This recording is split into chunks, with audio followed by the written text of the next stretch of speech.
Okay, and now the prep process is complete. I've removed all of the grass, removed the sod, and I'm going to install the milorganite organic fertilizer.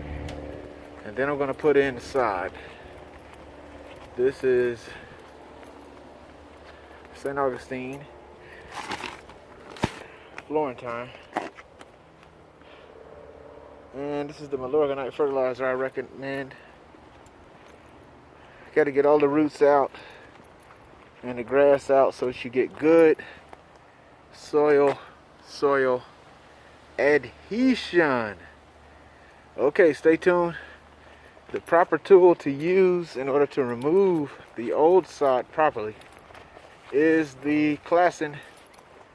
This is what we use to get the old sod up. It's a sod cutter. And here's that old sod. Got that bagged up.